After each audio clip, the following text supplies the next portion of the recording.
Those bastards thought the thick walls of this old house would hide their crime, but a forgotten camera in the living room revealed the monstrous face of the son I bore.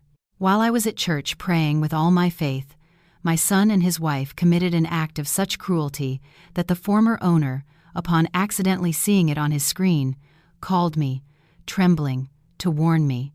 In the middle of the rainy, stormy night, I drove my car in the deepest rage, hearing a whisper on the other end, "Don't say anything. Come alone. You have to see with your own eyes what they did to your papers." My name is Rose Miller, and I'm 62 years old. My whole life has been tied to numbers. I was a bookkeeper for a small agricultural co-op in rural Pennsylvania. For 30 years, I counted every bushel of corn. I counted every pound of coffee beans. I counted every hard-earned dollar of the farmers to enter it into the general ledger. The numbers never betrayed me. They are cold. They are exact, but people are not. I was widowed at 40. I raised my son alone. I saved every last cent, hiding it deep in the back of my closet. I deprived myself of meals so that Kevin, my son, could go to college with new shoes. I thought that was the rule. Sacrifice is an obligation. And when I sold my only house to buy this new one for my son and my daughter-in-law, I told myself only one thing: the hardest part of my life is over. I thought it was my time to rest. I was wrong. I miscalculated the most important transaction of my life, not with a calculator, but with trust. Sunday morning. The new house in the suburbs still smelled of paint. A sharp, artificial odor hit my nose and made it hard to breathe. The furniture was in disarray. Unopened cardboard boxes were piled in a corner of the living room like anonymous tombs. We had just moved in a week ago. I stood in front of the mirror, adjusting my old wool cardigan. The collar was worn, but it was clean. I put my wooden rosary around my neck. Footsteps echoed behind me, light but sharp. "Going to church this early, Mom?" It was Amanda, my daughter-in-law. She was leaning against the doorframe, holding a glass of orange juice. She wore an expensive cream-colored silk pajama set. Her voice wasn't exactly annoyed. It was sweet, a sweetness with an artificial sweetener. "Yes, I'm going early to help the sisters," I replied. My voice was calm. Amanda didn't look at me. She looked at the wall clock. "Make sure you're back before lunch. My mom's coming over. She doesn't like to wait to eat." Her mom, Carol. I clutched my rosary in my hand. "I know." Kevin came out of the bedroom. My son saw me, but his gaze passed right over me, as if I were an old piece of furniture in the wrong place. "Hey, Mom," he mumbled. Then he turned to his wife, wrapped his arm around Amanda's waist, and laughed, talking about the movie from last night. I stood there in the middle of the living room, in the house that was 70% paid for with the sweat of my entire life, yet I felt like an intruder. I went to the kitchen for some water and stopped dead in my tracks. Carol, Amanda's mother, was already there. She had arrived very early. She was opening my kitchen cabinets without permission, taking out the spice jars I had carefully organized and putting them somewhere else. "Hello, Rose," she said, without turning to look at me. "I'm just rearranging the kitchen for Amanda. The way it is now, it's very inconvenient." She took my salt shaker, placed it on the highest shelf where I'd have to climb on a chair to reach it. "So my daughter has it handy," she added. I wanted to say, "That's my salt shaker," but I stayed silent. I calmed myself. She just wants what's best for her daughter. I'm old now. Why fight? I swallowed the lump in my throat. "Of course, feel free," I said. Then I quickly left through the door, escaping the oppression that was suffocating my chest. Noon. I left the church. The Pennsylvania sky was gloomy. Gray clouds hung over the rooftops. My phone vibrated. Unknown number. I pressed answer. "Hello?" Silence on the other end. Just heavy, raspy breathing. "Mrs. Miller? Is that you?" "It is." "Who's speaking?" "It's Mr. Peterson, the former owner of the house you just bought." Mr. Peterson, the kind man who sold his house to move back to his hometown. "Hello, Mr. Peterson," I said. "Is there a problem with the house papers?" Kevin said everything was finalized. "No, it's not the papers," he interrupted. His voice was rushed, trembling. "Where are you? Are you with them? Your son and his wife?" "No, I'm just coming from Mass." I heard a sigh of relief on the other end. "Good. Listen to me, Rose. Listen carefully. My heart started beating faster. I forgot to disconnect the security camera system in the living room. It's still uploading data to my cloud account. This morning, I was going to log in to delete the account. I accidentally opened it to have a look. He fell silent. What did you see? I asked, my voice breaking. Rose, I saw something I shouldn't have seen. Something cruel. My hands turned to ice. Tell me. I can't tell you over the phone, he whispered. And you mustn't tell your son. You mustn't tell your daughter-in-law. Why? You have to come here right now. You have to see it with your own eyes. He emphasized every word. If you don't see it, you will live in hell for the rest of your life without knowing. Then he hung up. 3 phrases echoed in my head. Don't ask over the phone. Don't tell anyone. Come alone. I arrived home. The scene before my eyes was a stark contrast to the ghostly phone call. It was warm, with a delicious smell of pot roast. Amanda was standing by the table. She saw me and gave me a radiant smile. You're back, Mom, just in time. The stew is ready. Carol was sitting on the sofa, sipping wine. Kevin came out of the kitchen. He smiled kindly at me. Sit down, Mom. I bought those sweet rolls you liked today. Everything was too perfect, too normal. But now, seeing Amanda's smile, I felt a chill. Seeing Kevin's evasive glance, I felt fear. Was the church busy today, Mom? Amanda asked. A trivial question. In my mind, Mr. Peterson's phrase appeared. You have to see it with your own eyes. I clenched my fists. I was a bookkeeper. I know how to stay calm in the face of incorrect figures, and my gut was screaming that this whole family was a miscalculation. Very busy, dear, I replied. Then, acting out a clumsy piece of theater, I slapped my forehead. Oh, how silly of me. I completely forgot. Sister Margaret asked me to buy candles for the afternoon service. I have to run to the store for a moment. I can get them this afternoon, Kevin offered. No, I said, a bit too forcefully. I'll go. I'll be right back. Amanda looked at me. Her gaze lingered on my face for 2 seconds, examining me. Hurry back, Mom. The food will get cold. I turned, walked out the door, got into my old car, and shut the door. I looked in the rearview mirror. Through the window, I saw Amanda's silhouette walking. She was smiling. Kevin was eating with his head down. A perfect family picture. But Mr. Peterson said it was hell. I turned the key. The engine roared. If what that man said is true, my entire life has been hanging in the balance. I pressed the accelerator. I drove off into the rain. If it were you, would you dare to drive alone to face the terrible truth? Or would you go back home and pretend nothing happened to maintain a false peace? I sat in the car, the engine still running. The windshield wipers made a constant thwack-thwack sound against the glass, a monotonous, dull noise, like the ticking of a countdown clock. I didn't leave right away. My hand was on the gear shift, but I didn't engage it. I looked in the rearview mirror. The new house appeared in that small rectangular frame, the cold iron gate, the pots of yellow chrysanthemums Amanda had just bought. And through the living room window, I saw Amanda's silhouette pacing. She was holding a wine glass. She was smiling. Kevin's shadow passed by, his head bowed, as submissive as a lamb. Mr. Peterson's 3 phrases echoed in my head, sharp as a scalpel. Don't ask over the phone. Don't tell anyone. Come alone. A sense of precariousness washed over me. If I turn back, kill the engine, and go inside, I still have a family. I'm still a mom. I still have the warm illusion of the pot roast. But if I accelerate, if I go there, and what the old man said is true, I will lose everything. I was a bookkeeper my whole life. I understand the cruelty of numbers.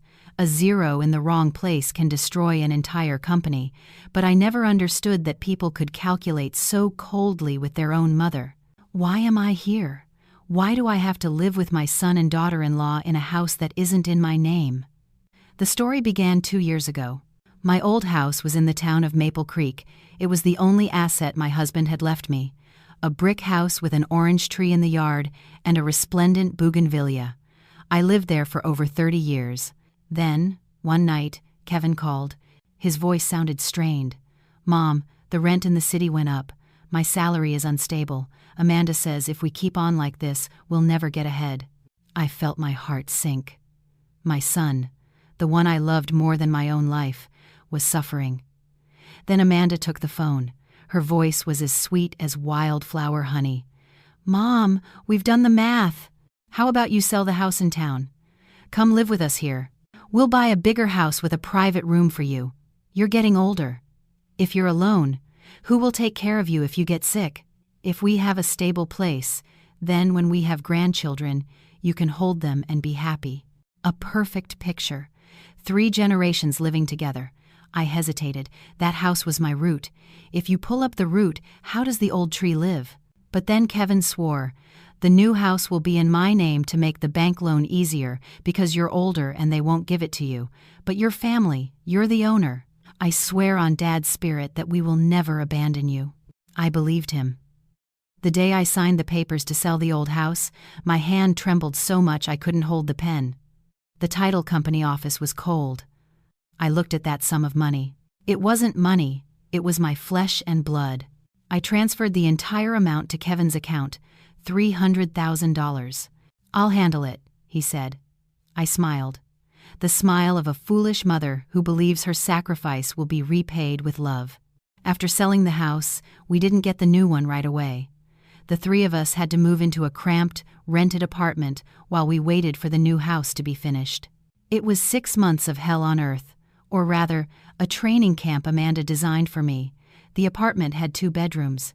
One for the couple, the other, Amanda said, would be an office and storage room because they had so much stuff. "You'll have to sleep on the sofa, Mom," Amanda said, her eyes glued to her phone.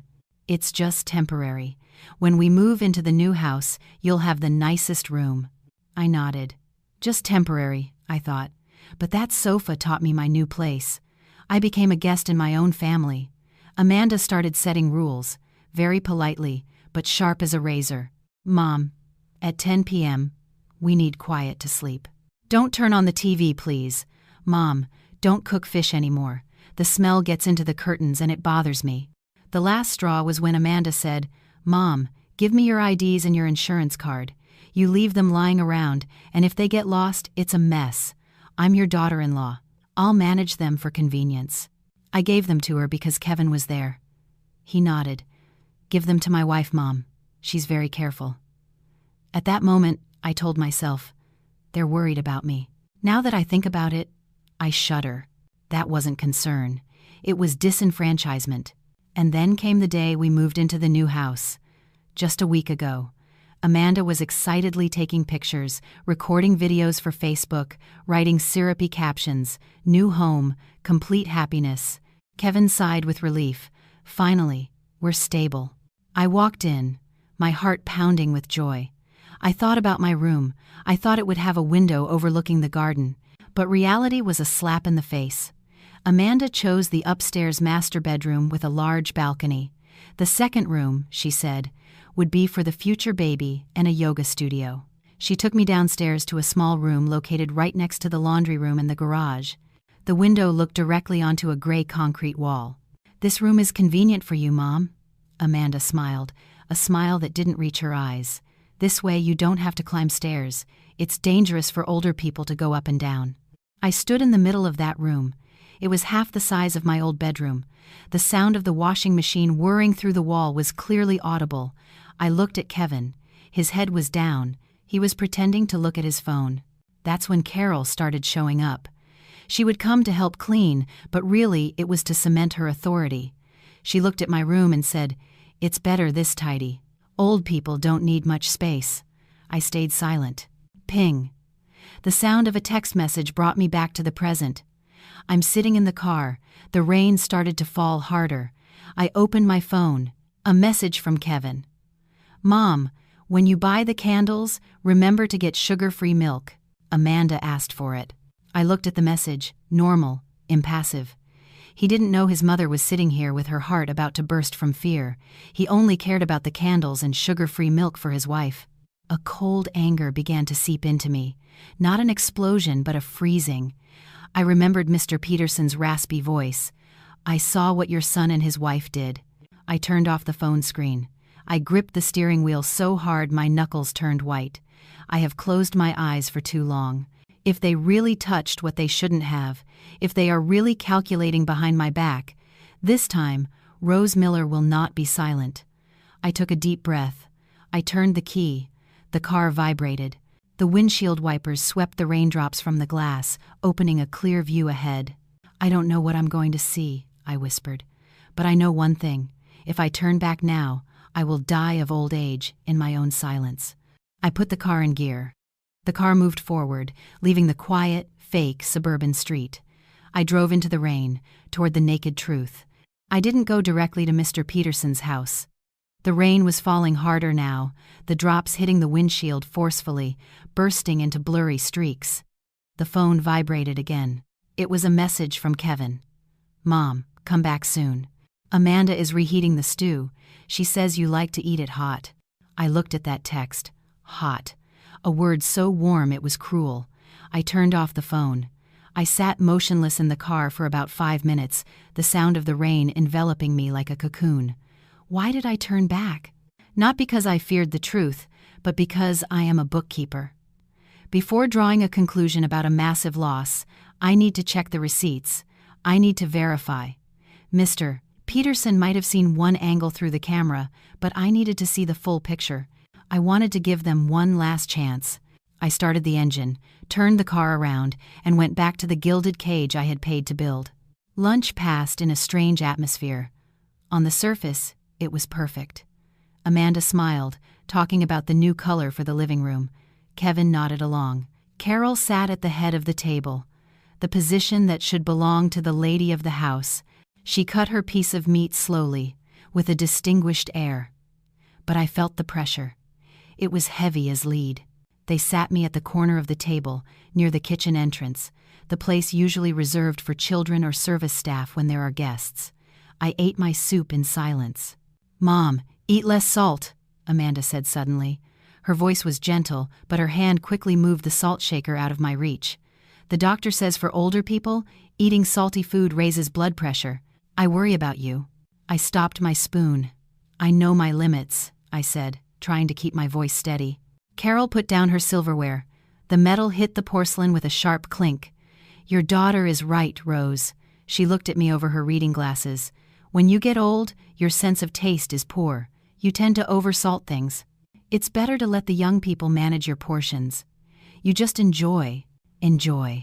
She used that word with such a sarcastic tone. I looked at my bowl of soup. I felt like I wasn't eating with my family. I felt like an old doll placed in a display case. They dust her off, change her clothes, decide if she sits or stands, but she has no right to speak.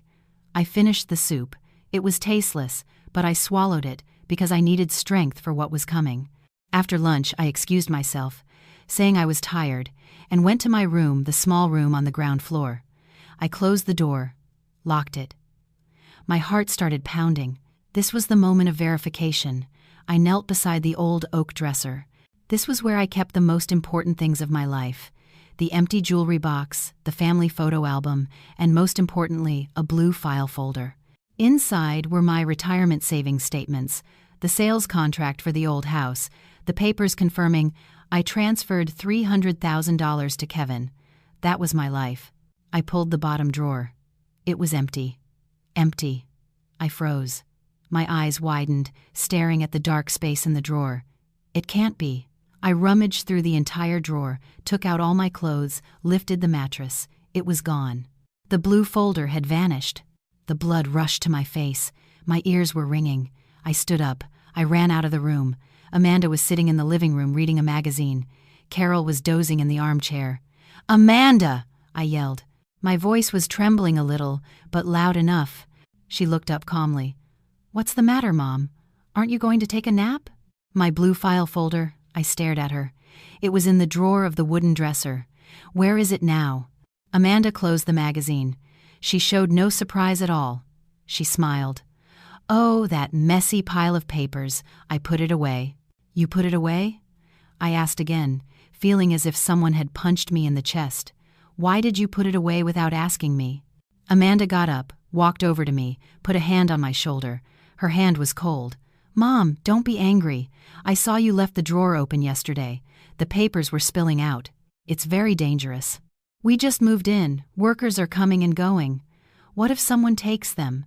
I put them in the safe in our room," she continued. "So they're secure. When you need them, just tell me and I'll get them for you. Those are my papers." I shook her hand off. "Give them back to me right now." Amanda's face tensed slightly, a flash of coldness crossing her eyeliner-rimmed eyes. "What's wrong with you, Mom? I'm just looking after them. You're forgetful. If you lose them, it'll be a hassle for us to have to replace them." "I'm not forgetful," I said hoarsely. "Give me the key to the safe." "Kevin has the key," she shrugged. "He went out to buy something to fix a pipe. Wait for him to get back." She was lying. This was the first time she had openly controlled my property without stealth. She was stripping me of my ownership rights right in front of me. I found Kevin on the back porch 15 minutes later. He was smoking. He had quit when he got married, but now he was smoking again. The smoke drifted lazily in the rain. I stepped outside. The cold wind hit my face. Kevin was startled. He quickly stubbed out the cigarette in a flower pot. "Mom, you're not resting yet?" I walked up to him, looked at the son who stood a head taller than me. "Your wife has my papers," I said. My voice had become deeper, pained. "Are you aware of this?" Kevin avoided my gaze. He looked at the yard. "Amanda," she told me. "And you agree?" "Mom," Kevin sighed, a sigh full of weariness. "Amanda is just concerned about you. Those papers are important. It's right for them to be in the safe. Keeping them in that flimsy wooden dresser isn't secure." "But I want to have them," I said. "It's my name. It's my money." Kevin turned to look at me. This time, there was annoyance in his eyes. "Can you not make things difficult? Amanda is already so busy. Just let her organize things. You just need to rest. Why do you always have to cause trouble?" Cause trouble. I was demanding my own property, and my son called it causing trouble. I took a step back. An invisible distance suddenly opened between mother and son, wide and deep. He was no longer on my side. He was an accomplice. "I see," I whispered. I turned and went back into the house. In the afternoon, the sky darkened quickly. Carol was having tea in the living room with Amanda. I sat in the single armchair, pretending to watch TV, but my ears were strained to listen. "I know someone who works at the Willow Creek Senior Living," Carol said. Her voice was casual, but loud enough for me to hear. "It's an excellent place. They have 24-hour nurses. They serve you your meals and drinks." My heart clenched. Amanda sipped her tea. She nodded. "Yes, I've heard too. The elderly there get better medical attention than at home. Sometimes we're at work all day. If Mom falls or has a stroke, nobody would know." Kevin was sitting in a corner of the room, glued to his phone. He was silent. A silence of consent. They didn't ask me. They didn't talk to me. They talked about me as if I were already dead, or an object with an expiration date. I said nothing. I got up, went to my room, and sat on the edge of the bed. The room was dark. I looked at the old suitcase in the corner of the closet. It was the only thing that truly belonged to me at this moment. I asked myself a cruel question. If they kick me out tonight, where will I go? The old house is sold, the money is in their hands, the papers are in their safe. I cut off all my escape routes to build a path forward for my son, and now that path was leading straight into an abyss. I felt a primal fear seeping into every cell. Not just fear of losing the house, but fear of the truth. Fear of having raised and given birth to someone who was willing to throw his own mother out on the street in exchange for a false peace with his wife. My phone lit up in the darkness. I picked it up. My hand was no longer shaking. It was cold but steady. I found the number I had saved at noon. Mr. Peterson. I sent him a short message. 3 words. "I'm on my way." I got up. I put on my gray sweater. I wasn't just going to meet a former homeowner. I was going to meet the witness to the crime of my life. 8 p.m. I stood in front of the hallway mirror. I put on a little lip balm. I combed my gray hair. I looked at the woman in the mirror. She looked calm, but inside she was trembling like a dry leaf. I needed a reason to leave the house. I picked up my offering bag and my old Bible. "Where are you going at this hour, Mom?" Amanda's voice echoed from the staircase. It was sharp, cold, like the sound of clashing metal. I turned around. Amanda was standing on the top step, looking down at me with the gaze of a jailer at a prisoner. "I'm going to Mrs. Davis's house," I said. My voice was soft, a little low. "I borrowed her prayer book yesterday. I'm going to return it now." Kevin was sitting on the sofa watching TV. He didn't turn around. "It's late, Mom," Amanda said, her eyes glancing at the dark window. "It's dangerous for you to be out alone. Go tomorrow." "Mrs. Davis is leaving on a pilgrimage early tomorrow morning," I lied. A smooth lie. "I'll just be a moment. 15 minutes, that's all." Amanda was silent for a second. She was calculating. "Be back quickly," she finally said. "The door is double-locked." I nodded. I walked out the door. As I went out to the garage, I felt a burning on the back of my neck. I looked up. Through the slit in the curtains of her bedroom window, Amanda was standing there. She was watching me. She wanted to make sure her prey didn't wander too far from the chain. Mr. Peterson's house was in the Elmwood district, an old neighborhood. The streetlights were yellowish. I parked my car some distance from his house. I walked, sticking to the shadows. Mr. Peterson opened the door as soon as I knocked softly. The old man was wearing a worn-out sweater. His face was gaunt. He looked left, then right, then pulled me inside. "Come in, quick! The neighbors here are very nosy." His house smelled of tobacco and old paper. The lights in the living room were off. There was only a pale blue light coming from the computer screen. He pointed to a wooden chair. "Sit down." I sat. My hands were clenched in my lap. "Mr. Peterson," I said, my voice dry. "Show me." The old man swallowed hard. His face was pained. "I swear, Rose, I didn't mean to spy on that camera. I forgot to cancel the cloud storage plan. This morning I got an email saying the memory was full, so I logged in to delete it." "You don't need to explain," I interrupted him. "Show me what you saw." Mr. Peterson took the mouse, his hand trembling. "Brace yourself, ma'am. What you're about to see is not something humans do to other humans." He pressed the play button. First video. Camera angle from the ceiling of my new living room. The picture was sharp. The clock showed the time. Sunday, 8:30 a.m. It was right after I left the house for Mass. In the video, Kevin had just slammed the door behind me. He let out a heavy sigh. Amanda went to the liquor cabinet. She poured 3 glasses of tequila. The morning had just begun. Carol sat in the main armchair, the chair where I used to knit. She took a yellow paper envelope from her purse, threw it on the table with a dull, dry sound. "Is the old woman gone?" Carol asked. "Yes, she's gone to church," Amanda scoffed. "The old Bible thumper can pray all she wants. She'll still end up with nothing." Kevin walked over, took a glass of liquor, and drank it in one gulp. Carol pointed to the envelope. "She's sold the old house. The money is in Kevin's account. Now she has no escape. The fish is on the cutting board." Amanda sipped her drink, her eyes gleaming terrifyingly. "She just needs to sign that power of attorney, and that's it. Everything will be legal." In the video, Kevin put down the glass. His voice trembled slightly. "What if Mom finds out? She was a bookkeeper for many years. She's not stupid." Amanda turned to look at her husband. Her gaze was like looking at a dog scared of thunder. "What is your mom going to find out? The original documents are in my possession. The money is in your name. She's old. Who's going to believe her?" I was sitting in front of the computer screen. My tears didn't fall. They froze into hard stones in my sockets. They weren't planning to live with me. They were planning to devour my life. Second video. Time. Last Friday night, Amanda and Carol were sitting together at the table. Amanda took out a paper with a bold title, Power of Attorney. Carol pointed her ringed finger at the fine print. "This allows you to sign for her at the bank. Once she signs this, you can transfer her pension, her savings, to a family management account without her being present." Amanda nodded. "I'll tell her it's an administrative document for the neighborhood. She doesn't know much legal English. She's only good at counting coffee beans." I bit my lip until it bled. I was a bookkeeper for 30 years. I know the tax laws by heart, but they thought I was an ignorant old woman from the countryside. Third video. This was the video that made my stomach turn. I felt nauseous. Amanda was holding a promotional brochure.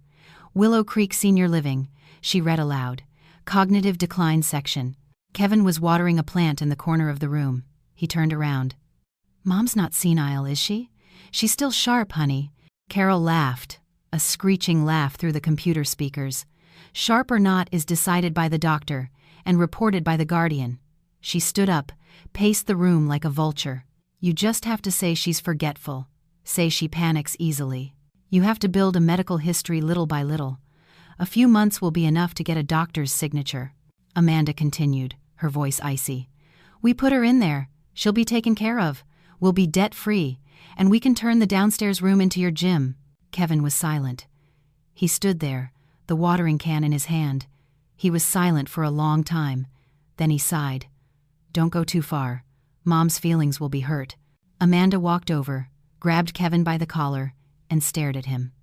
If you're worried about your mom's feelings being hurt, then you'll lose the house. Do you want to go back to that old, rented apartment?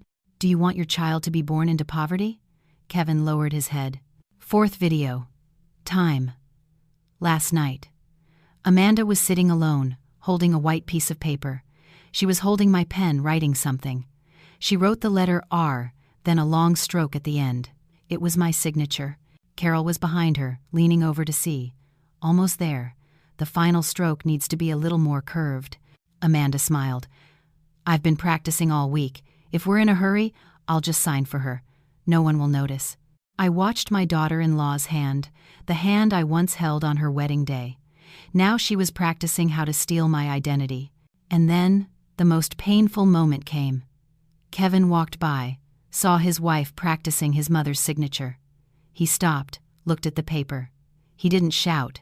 He didn't snatch the paper to tear it up. He just looked, then nodded. A very slight nod, but it was heavier than 1,000 stab wounds to my heart. The screen went black. Mr. Peterson had pressed stop. That's enough, Rose, he said, his voice trembling. I sat motionless. My entire body was numb. I no longer felt nauseous. The nausea had passed, giving way to a terrifying clarity, the cold clarity of a corpse. The son I raised with milk and tears was dead. The man in that video was just an accomplice, a coward who sold his mother for greed and fear. Mr. Peterson, I said, my voice sounding like grinding stones. Can you copy all these videos for me? Yes, of course.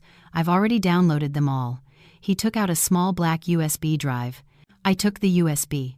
It was small, cold, but it contained the evidence of the collapse of my life. I opened my purse, took out my small notebook, and my pen, the inseparable tools of a bookkeeper. I started taking notes. Sunday, 8:30 a.m.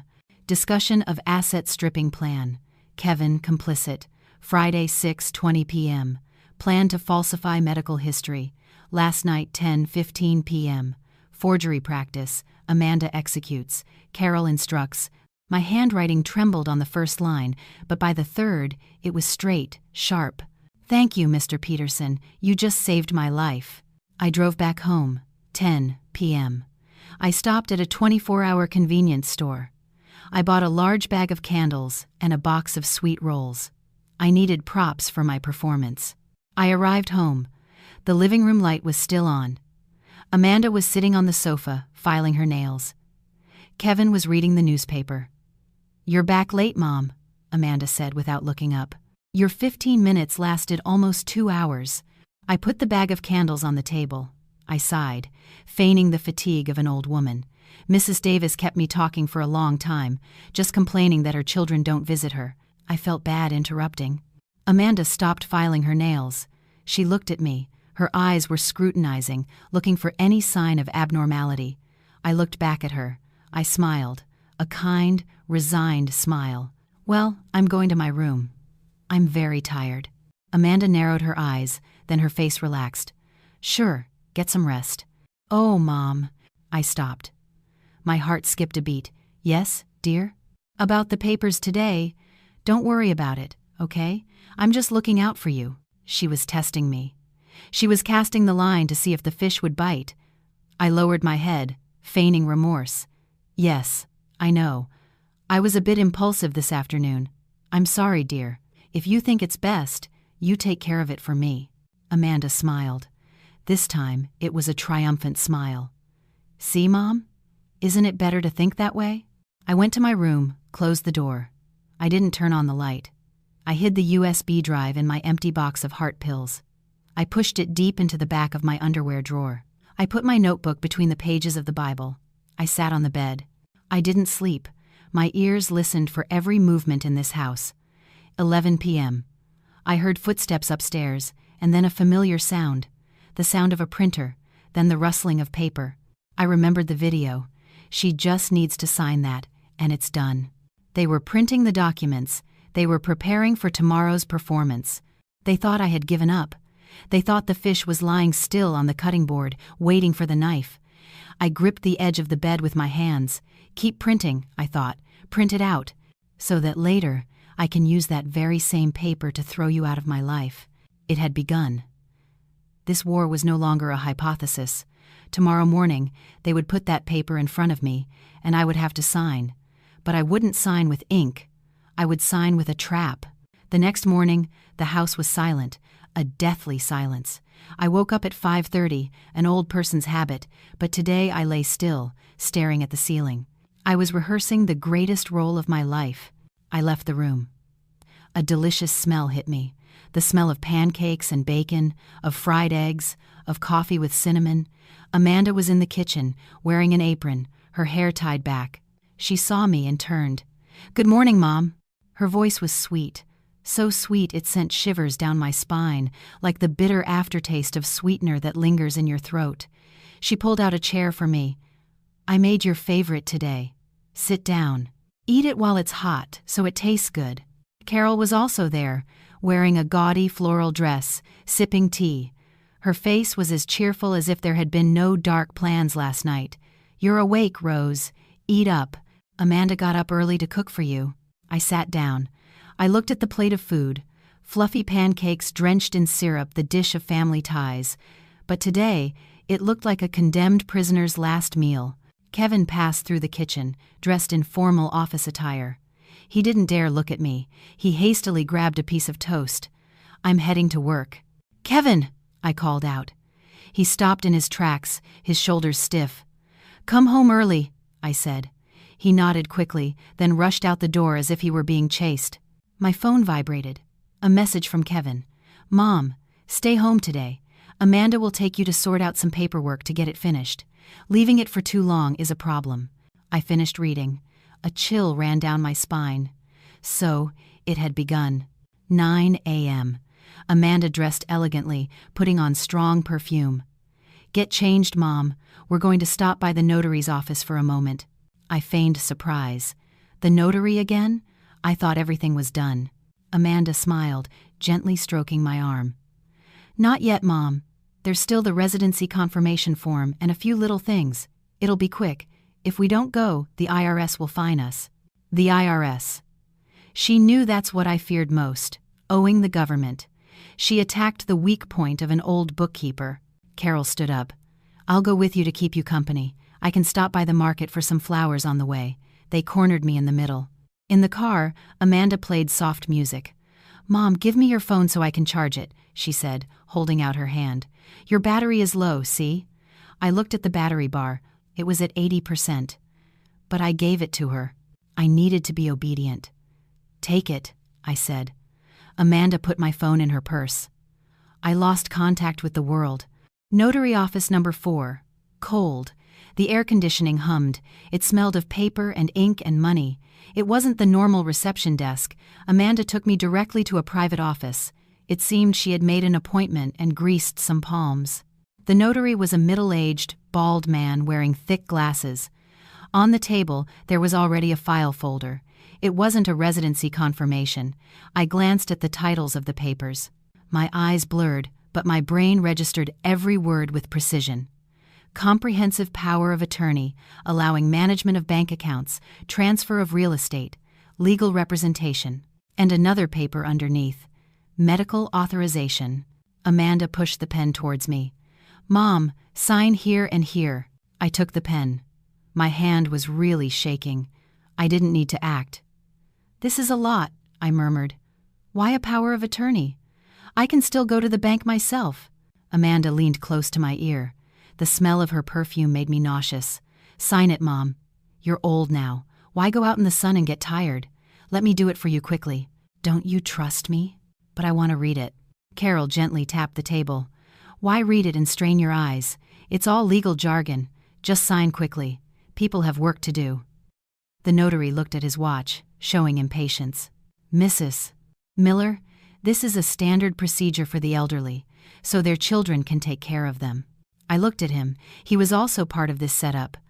I want to call Kevin, I said, putting the pen down on the table. Amanda's face darkened. He's in a meeting. Don't bother him. I'm not signing if Kevin isn't here. I was testing her limits. Amanda leaned close to my ear again. This time her voice wasn't sweet. It hissed between her teeth. Sign it now. You don't have the old house anymore. You gave me all the money. If you don't sign, go live on the street and see who takes care of you then. There it was, her true face. She took off the mask so fast I didn't have time to blink. They weren't just greedy. They were cruel. They knew I had no escape. I looked at Carol. She was crossing her arms, smiling contemptuously. Sign it, Rose. Don't let your children despise you. The notary looked at me suspiciously. Is there a problem? Amanda turned to him, sighing regretfully. Excuse me, my mother hasn't been very lucid lately. She tends to have delusions. The doctor also said we should limit her worries. Carol nodded in support. That's right. Poor my daughter Amanda. It's so hard to take care of a mother-in-law with dementia. Dementia. Delusions. Not lucid. Those words were like direct slaps to my face. They were stripping me of my dignity in front of a stranger. They were turning me from a sharp bookkeeper into a senile old woman. A social burden. The humiliation rose in my throat, bitter. This was the final straw. They didn't just want my money. They wanted to erase my existence as an independent person. I wanted to grab the paper and tear it up in their faces. I wanted to scream. But I remembered my notebook from last night. I remembered Mr. Peterson's words. You have to have proof. If I exploded now, I would just be a crazy old woman screaming in a notary's office. Exactly their script. I had to swallow the hatred. I bowed my head, my shoulders trembling. Okay, I stammered. I'll sign. I'm sorry. Amanda smiled triumphantly. She winked at her mother. I took the pen, but I didn't sign immediately. I need to use the restroom for a moment, I said, clutching my stomach. My stomach hurts a lot. I think it was the sauce this morning. Amanda scowled. Make it quick. The phone. I pointed to her purse. Lend me the phone. I'm afraid it's dark in there. I need the flashlight. A silly excuse, but plausible for someone senile. Amanda clicked her tongue, took out my phone, and gave it to me. Just 5 minutes, Mom. I took the phone, ran to the bathroom, locked the door. I dialed the number as fast as I could. Lawyer Howard Crane. It rang twice. Hello, Crane Law Office. How can I help you? This is Rose Miller. Mr. Peterson recommended you. I'm at Notary Office number 4. They are forcing me to sign a total power of attorney and a medical document. What should I do? I spoke quickly, my breath ragged. The man's voice on the other end was cold but steady. Do not sign the medical document. Absolutely not. As for the power of attorney, if you don't sign, you are in immediate danger. They are threatening to kick me out onto the street. All right. Sign the power of attorney, but make a mistake in the stroke, or sign it badly, to have a reason to dispute it later. Most importantly, after signing, you must see me immediately to process the revocation. Your signature under duress will be the best evidence if we have witnesses. I understand. Remember, do not sign the medical document. Say you don't have your glasses, that you can't read the fine print. Buy time. Thank you, lawyer. I deleted the call. I splashed my face with cold water, looked at myself in the mirror. My eyes were red. You can do this, Rose. You've counted millions of bushels of corn. You will count the days of their downfall. I went out. I signed the power of attorney. My signature was shaky. I tried to tear the paper a little at the end. When it was time for the medical document, I squinted. The print is too small, I complained. My eyes are blurry. I can't see anything. Amanda pushed the pen closer. Just sign where I tell you. No. I shook my head. I don't sign what I can't read. Your father warned me about that. Signing blindly is asking for trouble. I acted like a stubborn old woman. The notary started to get impatient. Other clients were waiting outside. All right, he said. The power of attorney is done. The medical document can be added later. If she can't read, she can't be forced. Amanda gritted her teeth. She shot me a death glare, but she already had the power of attorney. She thought that was enough. Fine, let's go. She took the paper from the table, folded it. I stood up. My legs were unsteady, but my heart was solid as a rock. They thought they had won, but they had just received a time bomb. In the car on the way home, the atmosphere was noticeably more relaxed for them, of course. Amanda sang along with the radio. Carol talked about buying new curtains. We need to change those red velvet curtains to make it look elegant, she said. Yes, with the money Mom will transfer, there'll be plenty, Amanda laughed. I sat in the back seat, silently looking out the window. Pennsylvania was still beautiful, but sad. They treated me as if I didn't exist, or like a dairy cow from which all the milk had been extracted. Now they were just waiting for the day to take it to the slaughterhouse. Mom, Amanda called, her voice sweet again. Rest at home. You were very obedient today. Obedient. She used that word with me as if talking to a dog. Yes, I replied. I'm a little tired. I think I'll sleep for a while. When we got home, I played the role of the exhausted old woman. I went straight to my room. I closed the door, but I didn't sleep. I waited. 2 p.m. Amanda went out to get her nails done. Carol went home. The house was empty. I left immediately. I didn't use my car. It was too easy to spot. I took a taxi from the corner to the Crane Law Office downtown. Howard Crane's office was small, on the second floor of an old building, with no flashy signs. Inside, it was filled with law books stacked to the ceiling. Howard Crane was in his 42nd, slim, with penetrating eyes, dressed formally but without ostentation. He looked at me, didn't smile. Mrs. Miller, have a seat.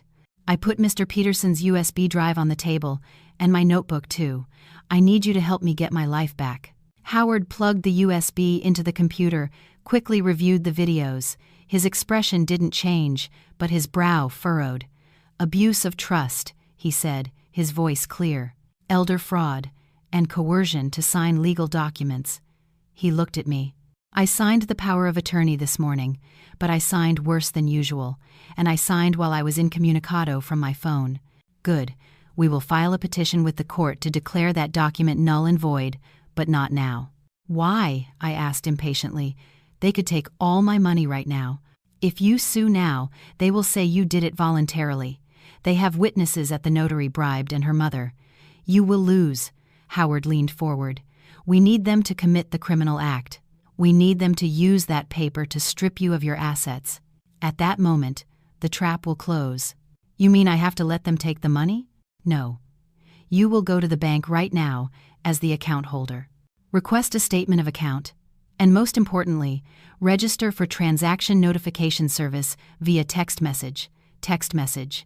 Banking on this secret phone number, he handed me a prepaid SIM card. And do one more thing. Ask the bank to note in your file that you suspect fraud and require dual authentication for any large transaction. They are building the cage for you, Howard said, his eyes glinting. We will close the cage from the outside when they are already inside. I understood. This was an accounting procedure. To catch an embezzler, you have to let them make the transaction.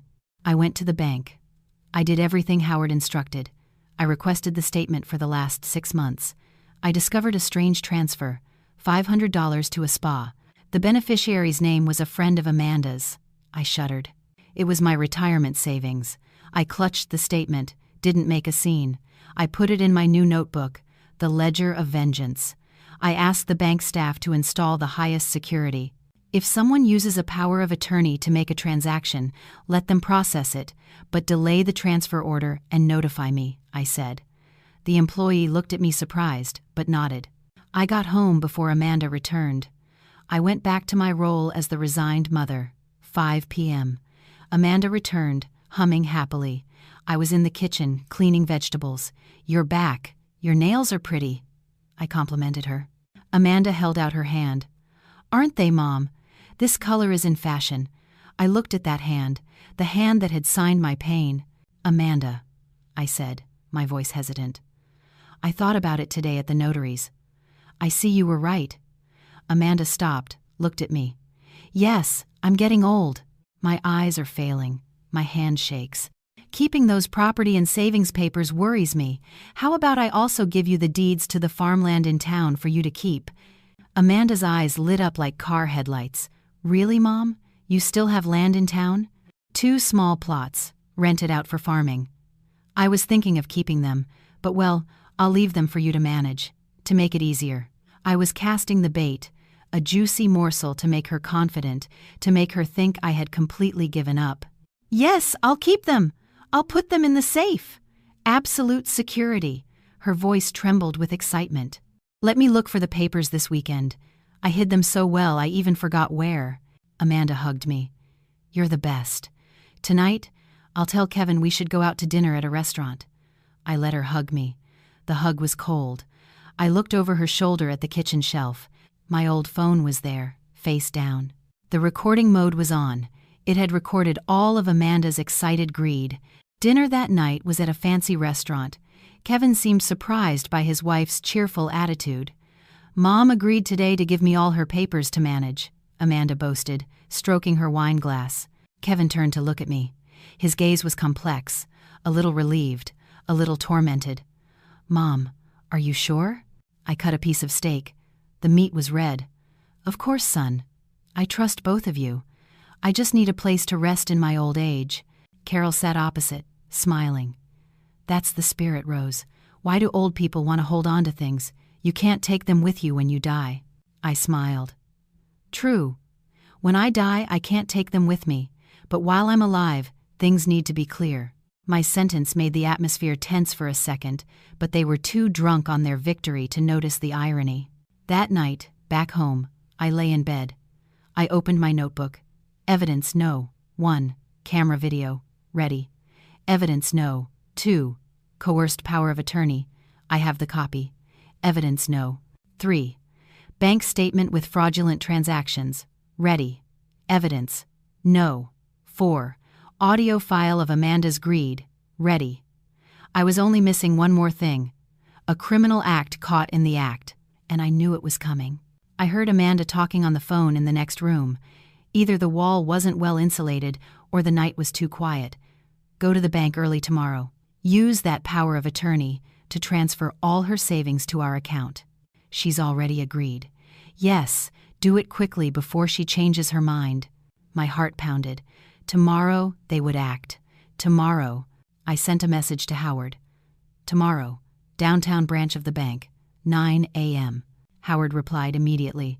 "Received. The trap is set. Prepare for the best performance of your life." I turned off the phone. I looked at the dark ceiling. Tomorrow, either I lose everything or I teach them a lesson about the value of the word family. The next morning, 7:30, I was watering the plants in the yard. Crystal water droplets sat on the rose leaves. The front door burst open. Amanda came out. Her face wasn't as made up as usual. She had dark circles under her eyes. Last night's euphoria had turned into a frantic impatience. She was carrying her purse, the car keys, and a thick folder. "Mom," she called. Her voice rushed. "The bank called. They said there's an opening in their schedule this morning. Let's go immediately." I stopped my hand. The hose was still dripping water. "This morning? I thought next week." "They have an audit next week," Amanda lied. She lied worse than a 3-year-old, but greed had blinded her. "Let's go right away so we don't miss the opportunity." I took the day off work. Carol also appeared in the living room. She had arrived without my noticing, like a vulture smelling a corpse. "Go quickly, Rose. I'll accompany you for protection. It's dangerous to carry important documents on the street these days." Kevin was leaning against the doorframe, holding a cup of coffee. His hand was trembling slightly. He avoided my gaze. They were speeding up the process. They were afraid I would change my mind, or afraid the night was long and would bring trouble. I turned off the hose. "All right," I said. "Let me just change my blouse." I went to my room. I didn't change my blouse. I just put the secret phone Howard gave me in my inner pocket and a small piece of paper with the transaction number I requested yesterday. I looked at myself in the mirror. Calm down, Rose. You're going into the tiger's den, but you are the hunter. The downtown bank branch was crowded, noisy. The sound of money-counting machines, the cold smell of paper currency. Amanda didn't take a number. She pulled me directly to the VIP window, where she had made an appointment with a familiar employee. The employee's name was Megan. Bright red lipstick. "Hi, Paula," she smiled. She looked at me. "This is my aunt, my mother-in-law," Amanda said, putting the folder on the counter with a thud. "Let's do the title change and the total power of attorney, like I told you yesterday." Yes, I stood still, my two hands clutching my old purse. Megan typed on the computer. "Rose Miller," she read my name. "The current balance. Wow, that's a considerable amount." Amanda and Carol exchanged a look. Their eyes gleamed. "That's right," Amanda urged. "Print the transfer order to my husband and my joint account." Megan pressed enter, then stopped dead. The screen showed a red error box. "Oh," Megan frowned. "The system reports the account is restricted due to a security change." My heart pounded. Howard's and my trap had worked. "What restriction?" Amanda shouted. "It was fine yesterday." Megan looked at me, then at Amanda. "A dual authentication request was activated yesterday afternoon. It requires the account holder to confirm with a fingerprint and a voice password." Amanda's face turned white. She turned to me. "Mom, did you do something yesterday?" I feigned confusion, blinking repeatedly. "I don't know. I just came here to get a statement. Maybe they pressed something wrong." Carol intervened. "Just mistakes. Call the manager." The situation started to get tense. People around us began to watch. Amanda couldn't wait for the manager.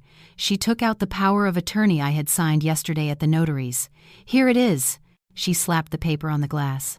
"I have a power of attorney. Notarized. My mother signed. She agrees to the money transfer. Just do the transaction. My mom is old. She's not going to remember any voice password." She turned to me, her gaze like she wanted to eat me alive. "Mom, tell them, you agree to transfer the money to my account, right?" This was the decisive moment. I looked at the employee, then at Amanda. I started to tremble. This time it was acting, but the fear was real. I don't know," I stammered. "It's a lot of money. I thought I was just signing so you could get money for groceries." "What are you saying, Mom?" Amanda hissed. She grabbed my arm, squeezing hard. "It hurt. You promised me last night." Carol came close to me, whispering threats. "Old woman, don't be stubborn here. Sign to confirm quickly, or don't complain when we get home. Open threat." I flinched. "It hurts. Let go of my arm," I yelled loud enough for people in the waiting area to hear. A security guard started to approach. Amanda, seeing this, quickly let go of me, but she didn't give up. She took out her phone, called someone. "Are you here? Come to window 5 immediately. Quick." 2 minutes later, a man in a shiny suit walked in. He was carrying a leather briefcase. He looked like one of those financial managers. He went straight to Amanda, whispered something to her, then turned to the employee Megan, speaking arrogantly. "I am the family's financial advisor. The lady has mild cognitive decline. The account restriction is an error.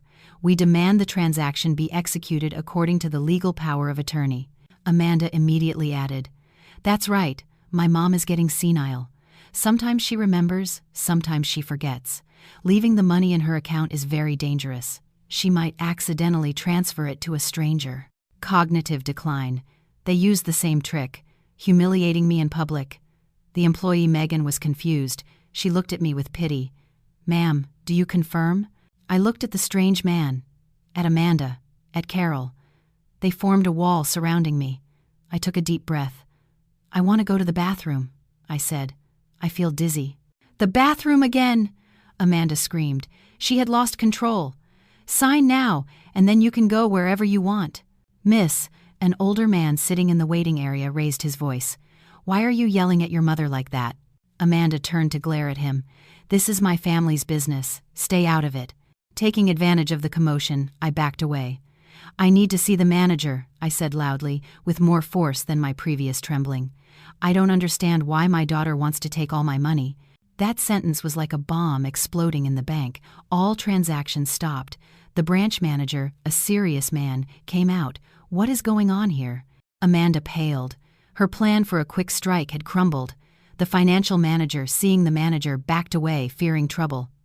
"Sir," I said, pointing at Amanda, "my daughter-in-law is forcing me to transfer the money. I don't want to transfer it. This account is for my retirement." The manager looked at the power of attorney, then at me. "If the account holder is present here and refuses the transaction, this power of attorney is temporarily invalidated at this moment." He turned to Amanda. "Please leave, or I will call the police." Amanda was paralyzed. Her face turned red, then white. She gave me a look of visceral hatred. She grabbed the file folder. "Let's go," she hissed. In the car on the way home, no one said a word. A deadly silence enveloped the car. I was in the back. I didn't dare look in the rearview mirror. I knew Amanda was staring at me, and that look was a death sentence. When we got home, Kevin ran out to meet us. His face showed anticipation. He must have thought she already had the money, but seeing his wife's face, his smile vanished. Amanda threw her purse on the sofa, turned, and pointed at me. "You cunning old woman! She no longer called me Mom. You did it on purpose, didn't you? You acted out in the bank to humiliate me, didn't you?" I leaned against the wall, still maintaining an appearance of fear. I needed them to let their guard down a little more. I was just scared. There were so many people. "Don't lie!" Carol screamed. "You're stingy. You don't want to let go of the money." Amanda walked up to me. "Fine, keep your money. But in this house, you no longer have the right to live." She turned to Kevin. "You, go in and pack your mother's things right now." Kevin was stunned. "What? What are you saying? Where is Mom going?" "I don't care where. To a nursing home, under a bridge, or back to the pigsty in town. I'm not living with this traitor for another minute." Kevin looked at me, then at his wife. He stood frozen. "Kevin!" Amanda screamed. "Choose, your mother or your wife and children." I looked at my son. He lowered his head and walked towards my room. He started to take out my suitcase. My heart broke. This time it was for real. It was no longer a test. My son was really kicking me out. I went into the room. Kevin was throwing my clothes into the suitcase. His hand was shaking. Tears were falling down his face, but he kept doing it. "I'm sorry, Mom," he whispered. "Just leave for a little while, until Amanda calms down." I grabbed his hand. "No, son, don't pack." "No," I said. My voice suddenly became strangely firm. "I am not going anywhere, at least not tonight." I looked at the clock. 5 p.m. "Let me get my things in order," I said. "I will leave tomorrow morning. Let me sleep one last night. I'm very tired." I went out to the living room. Amanda was drinking liquor. "I want you gone before 8 tomorrow," she said coldly. I nodded. "All right. Tomorrow, it will all be over." I went to my room, locked the door.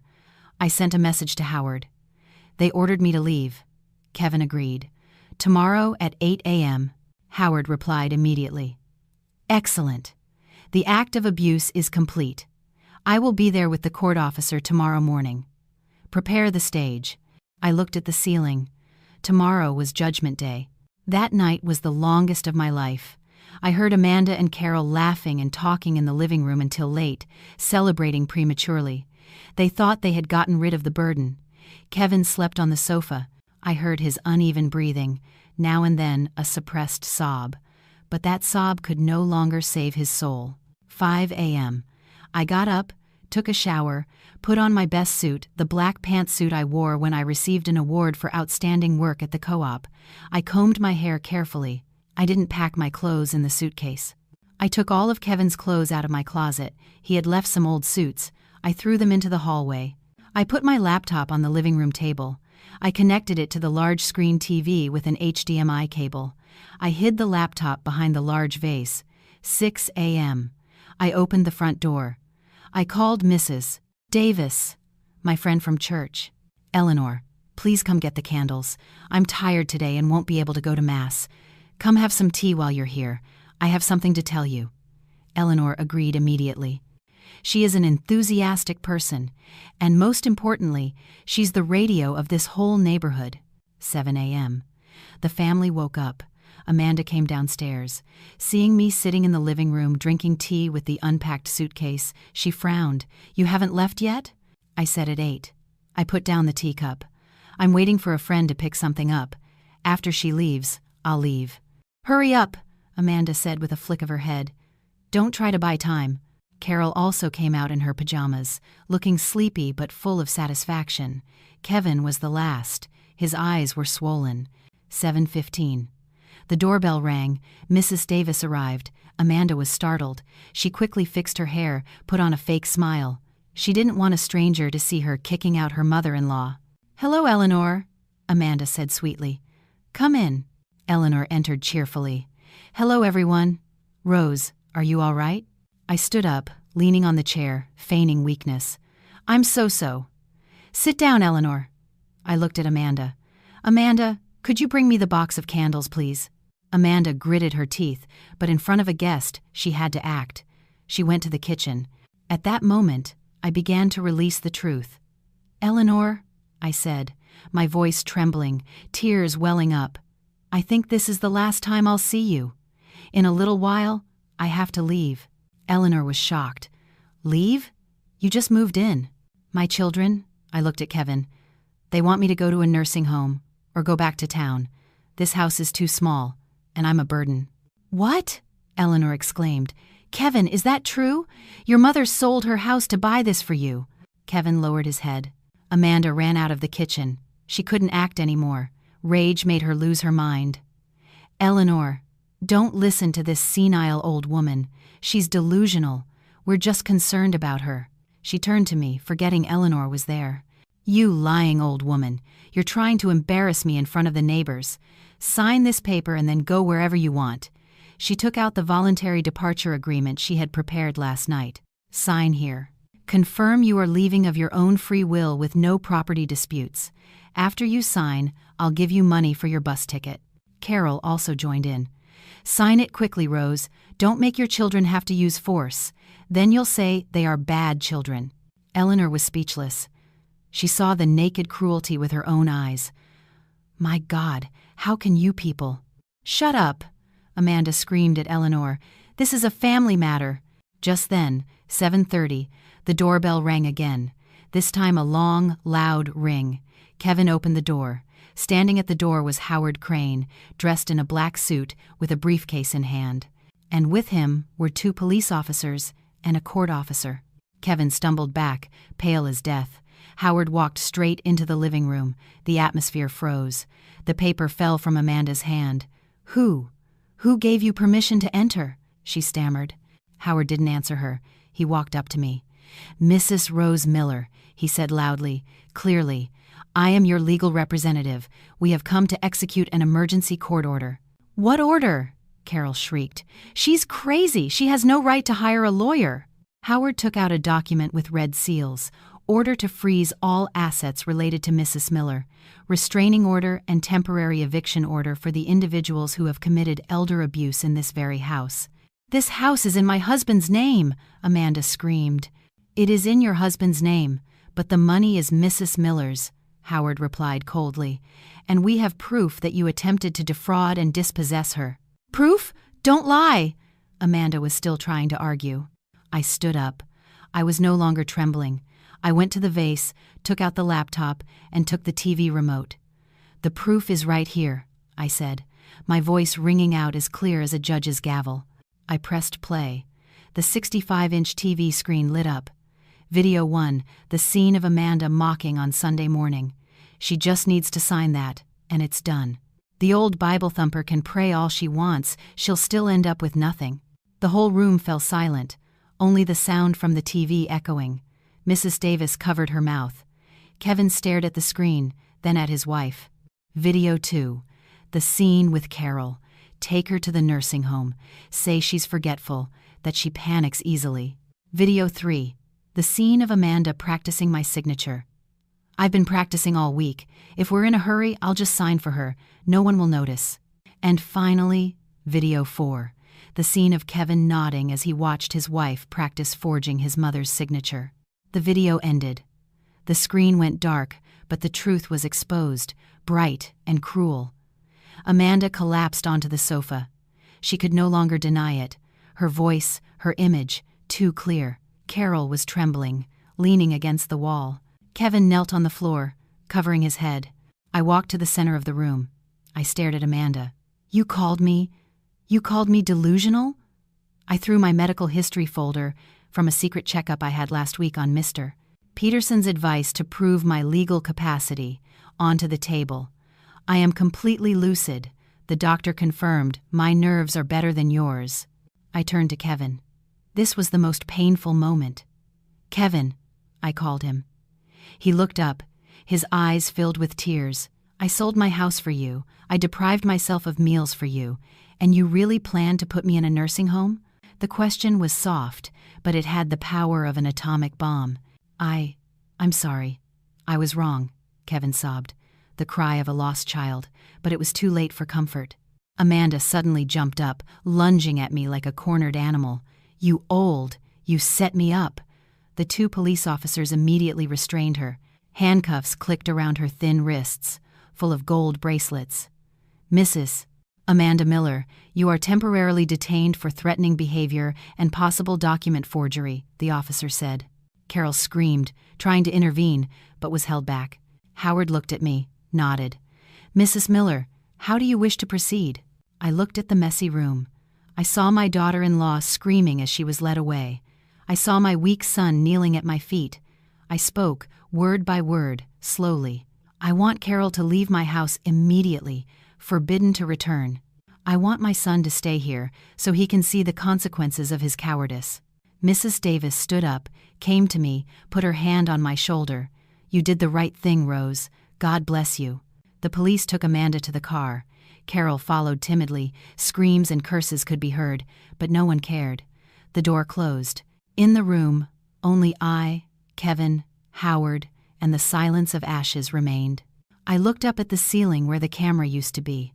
I didn't want revenge, I whispered, the tears finally falling. I just wanted to live like a person. The first night after the storm, the house was plunged into absolute silence.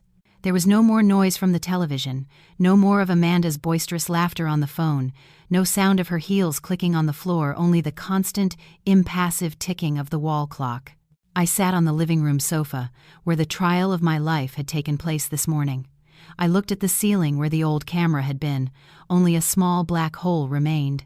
I had removed it, but the feeling of being watched, of being calculated, was still there. It was like a stain that clung to my mind, one that no soap could wash away.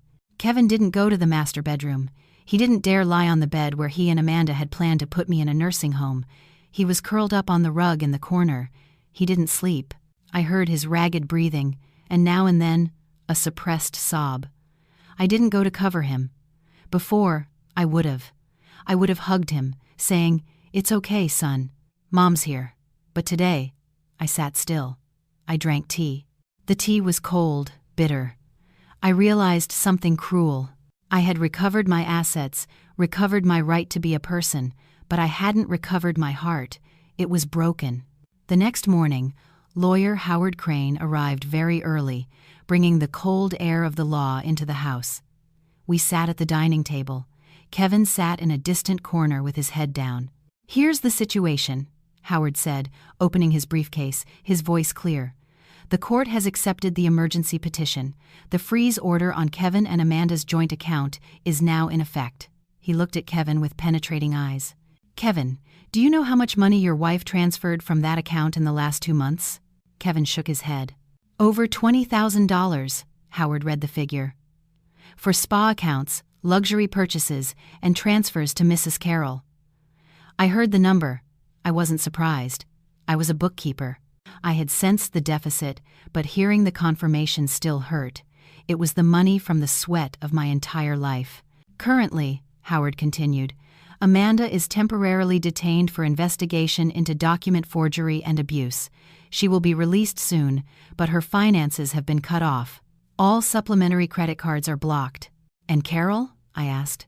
She's making a scene all over the neighborhood, saying you're crazy, that you slandered her daughter." Howard smiled contemptuously.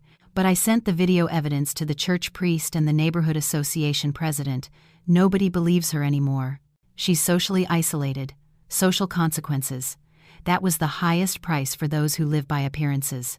Howard stood up, adjusted his tie. "Mrs. Miller, remember my words. Do not have any contact with them alone. If they approach you, call the police immediately. Do not soften. Your kindness almost killed you." I nodded. "I'll remember." At noon, there was a loud bang on the door. "Open the door, Kevin. Open up for your mother." It was Carol. She couldn't get in.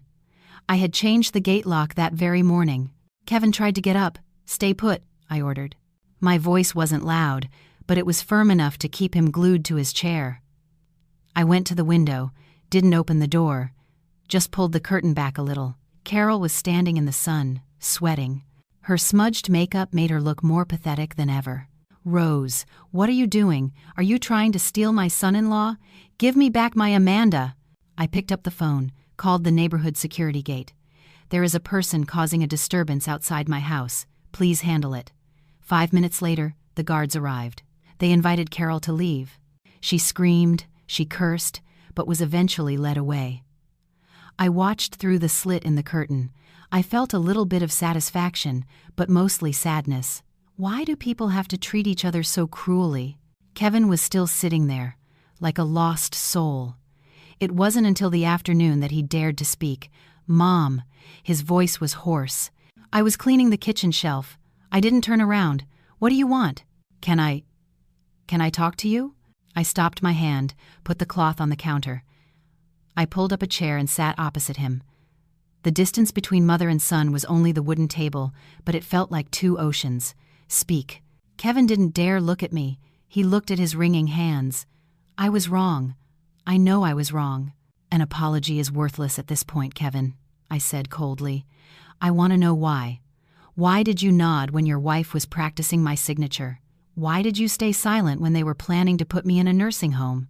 Kevin broke down crying, his shoulders shaking. "I was scared," he sobbed. "Amanda, she always said that without money, we would suffer. She said you didn't need that much money anymore. She threatened to leave me, to leave if she got pregnant. You were afraid of losing your wife," I nodded. "So you decided to sell your mother." "No, I didn't think that. I just thought, in the nursing home, you would be taken care of. Amanda said it was a good place." "You believed her?" I laughed bitterly. "Or you forced your mind to believe her so your conscience wouldn't bother you?" Kevin fell silent. He knew I was right. Cowardice often hides behind the mask of innocence. I looked him straight in the eyes. "Did you ever think, if I had signed that paper, where would I die? In a cold room, filled with the smell of antiseptic, surrounded by strangers, and you would never come to visit because your wife would forbid it. Did you think about that scene?" I'm sorry, Mom." He bowed his head onto the table, crying like a whipped child. But I didn't comfort him. I let him cry. He needed to cry. He needed to taste the bitterness of remorse. "Kevin," I said when his crying subsided, "I don't need you to promise. I don't need you to swear. I need proof." He looked up, his eyes red. "What proof, Mom? I'll do anything. First, give me back all my original documents that you have. Second, sign a document with the lawyer confirming that the money to buy the house is mine. Third, cut off all financial ties with Amanda." Kevin nodded quickly. "I'll do it. I'll do it right now." That night, Amanda sent me a text message, a long message full of poisonous words. "You destroyed my family. You're a cruel woman. I'm going to post on Facebook so everyone knows you psychologically abuse your daughter-in-law. You'll see." I finished reading. I felt no anger. I forwarded the message to Howard. 15 minutes later, Howard replied, "Handled. I just sent a legal warning to her lawyer. If she dares to post a single lie, her parole will be revoked and she will go back to jail immediately." She went quiet. I turned off the phone, went to my room. I took a new plastic box. I stuck a label on it with blue ink, a bookkeeper's ink, Rose's file, property and life. I put everything inside: bank statements, property deeds, passport. I locked the box. I hung the key around my neck. I looked at myself in the mirror. I was no longer the resigned Rose of yesterday. I am Rose, the woman who walked through hell and came back with hands of iron,